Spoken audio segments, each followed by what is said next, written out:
Allora, finanziamenti, prestiti, andiamo a vedere il contratto di finanziamento. Innanzitutto con la slide di supporto vediamo che cosa ci dice. Minimo importo erogabile circa 150 euro, massimo erogabile 30.000 euro. Spieghiamolo. Ecco, il contratto di finanziamento chiaramente è quello che permette diciamo, a quelle intermediari finanziari, li chiamiamoli intermediari finanziari, che poi adesso, tra parentesi, quelli intermediari finanziari, no, sono stati assorbiti dalle banche stesse, per cui un ramo della banca ha assorbito quell'intermediario finanziario. Abbiamo capito chi sono, no? Gli intermediari finanziari, quelli che ti prestavano i soldi con un certo, ancora li pubblicizzano in televisione. Cosa significa questo? Che questo tipo di finanziamento è un finanziamento ad hoc, no ad hoc, nel senso che ci sono delle esigenze particolari, mi devo comprare la macchina, mi devo comprare... Ma non è legato al bene, giusto? Non è legato al tipo di bene, però chiaramente c'è uno scopo dietro. Cioè mi sto comprando la cucina perché la mia si fa. Boh. Benissimo, questo importo erogabile cosa deve contenere?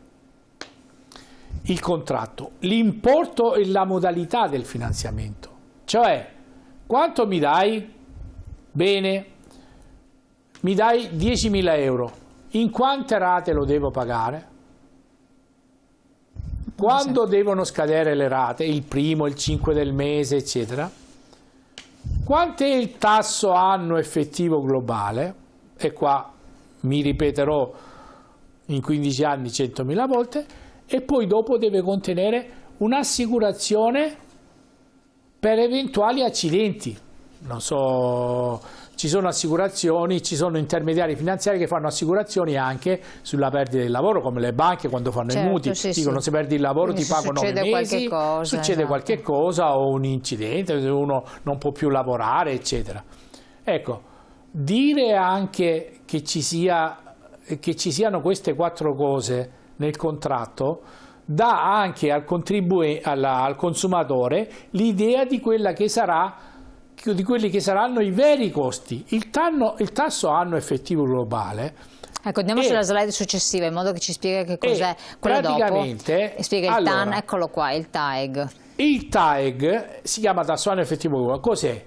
Allora, io quando vado a fare un prestito mi dico te lo do al 6%. Bene. Il TAN è il 6%, ma il TAEG è il 6% più tutte le spese collaterali legate a quel finanziamento. L'assicurazione. Quindi il TAN non è da contenere in conto, bisogna tenere in conto il TAEG. Il TAEG, perché il tasso annuo globale è quello che vedi scritto sul contratto, 6% che è nominale. Certo. Ma poi dopo ti mettono 250 euro di spese di pratica, 130 per i bolli, 40 per quello, 200 per quello. Alla fine poi dopo di tutto quanto, no, abbiamo sto TAEG, che è il tasso annuo effettivo. Quindi più basso è il TAEG, più conveniente il finanziamento. Più basso è il TAEG, più conveniente. Perché il TAEG è più basso? Perché ci sono dei finanziatori o delle banche finanziatrici che oltre al tasso annuo nominale, magari a parità di tasso annuo nominale 6%, poi caricano molto sulle spese, sulle assicurazioni. Là bisogna andare a scegliere. Certo. Ecco, questa è la verità. E così uno si rende conto che se si è prestati 10.000 euro non ne ritorna 10.000. Questa è la cosa che più mi fa impazzire. Che molti pensano, dice, ma quanto sarà mai il 6%? Ma se tu lo fai in 10 anni, no? Devi moltiplicare quello per 10. Certo. Perché tasso anno, no tasso decennale. Ogni anno 6%. E quindi a scalare, se io ho un TAEG 7,5, devo ricordarmi che se ne prendo 10 ne pago 18,5. Così ci capiamo subito. C'è la slide dopo che lo dice. Abbiamo fatto una simulazione per far capire, ma dici tanto cosa c'entra in 10 anni?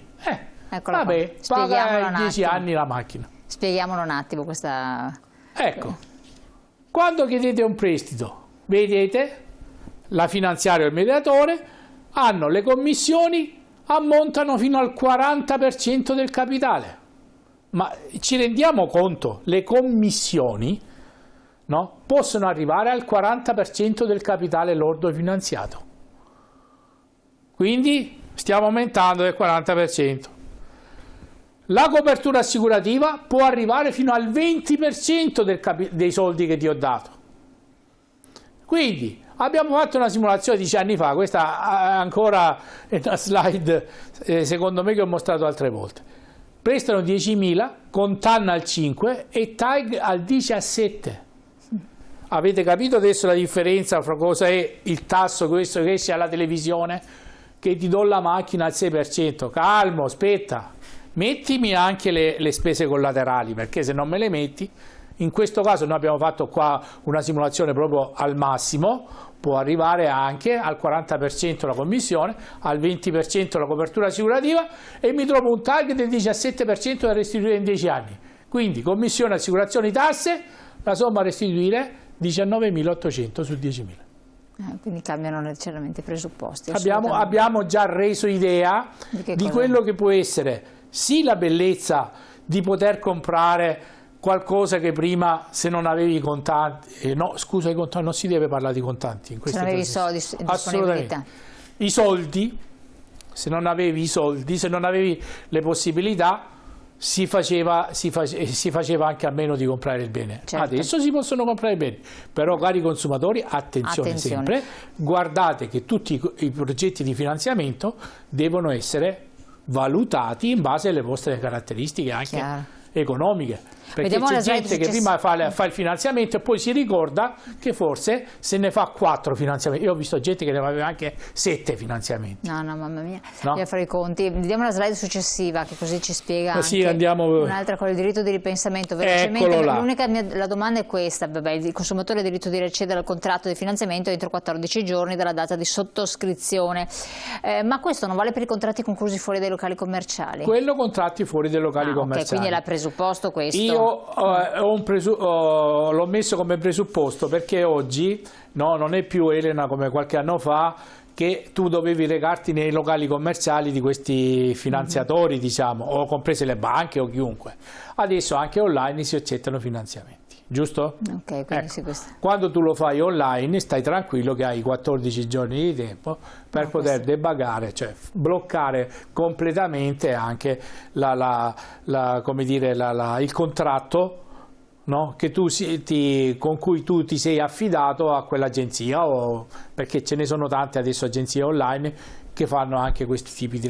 Anche le stesse banche hanno anche, come si dice, degli sportelli online dove tu entri nel loro sito e hai online anche la possibilità di stipulare contratti di finanziamento. Buongiorno Elena, il suo ospite. Sono un pensionato e volevo dirvi che mi hanno respinto un finanziamento per comprare una lavatrice dicendo che non avevo i requisiti, ma quella è la mia pensione e non ho altro. Grazie.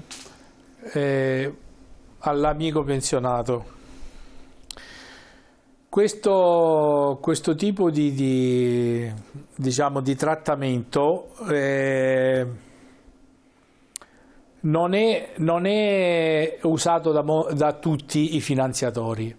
Inviterei a rivolgersi il nostro amico da noi alle associazioni dei consumatori, per studiare la pratica, insomma, che abbiamo anche la possibilità attraverso canali, diciamo, di facilitatori per quei pensionati, ma anche per quelli incapienti cosiddetti, perché il signore probabilmente ha lavatrice, cioè se uno prende la pensione minima, no, e va a chiedere un finanziamento per i 500 euro per la lavatrice, se prende 500 euro al mese sarà difficile che trovi. Noi abbiamo anche la possibilità, attraverso i nostri sportelli, di dare la possibilità a queste persone di approcciarsi, diciamo, a enti finanziatori che sicuramente prendono in carico anche questi tipi di problematiche.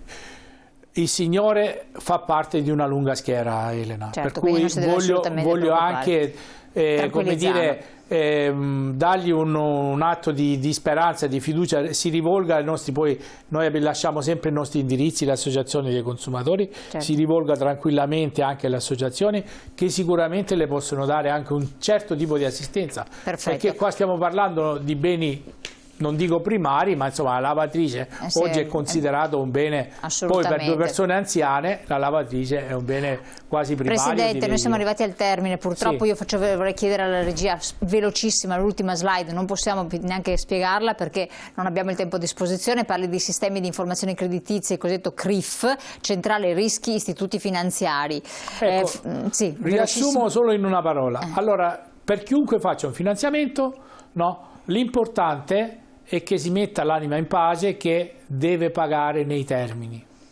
Perché altrimenti... Dopo la seconda rata impagata, certo, vai a finire nella centrale rischi, che è una centrale interbancaria e poi anche adesso si è estesa ad altri enti, per cui uno anche per 70 euro, una rata di 70 euro, mi è capitato anche a noi, si trova iscritto al CRIF e non può più accedere a nessun tipo di finanziamento, perché questi signori da 18 mesi fino a 3 anni, in base all'entità dell'impagato, riescono a mantenerti in questo limbo dove tu consumatore, anche se hai già pagato tutto, che hai liquidato eccetera, essendo iscritto in quella lista dei proscritti, no? La chiamo io, anche se noi chiamiamo a Bologna il CRIF per dire oh ragazzi questo è già pagato eccetera, quella notizia circola sempre per un anno, per 18 mesi almeno. Per cui un consumatore che dice vabbè ho pagato perché ho deve stare molto attento, neanche quello. Allora attenzione anche a questo, quindi grande cautela, leggere tutte le condizioni, le clausole e farsi supportare da un'associazione di consumatori. Grazie Adoc, grazie Sergio Taurino, sempre vicino ai cittadini, le sedi sono presenti ovunque, quindi non esitate. Grazie ancora, noi ci vediamo naturalmente. Vogliamo augurare buon Natale a queste persone, se non le vedo più, ai telespettatori che avete pazienza a ascoltarmi. E comunque vi auguro un buon Natale, buon anno, non pensate a quello che ho detto all'inizio di pessimismo, io sono ottimista e penso che abbiamo le capacità e le qualità per risolvere. Presidente, le auguriamo anche noi un buon Natale, facciamo tantissimi auguri, con i nostri telespettatori ci vediamo però ancora e poi naturalmente se volete rivedere la puntata c'è il sito internet. Buon proseguimento, grazie.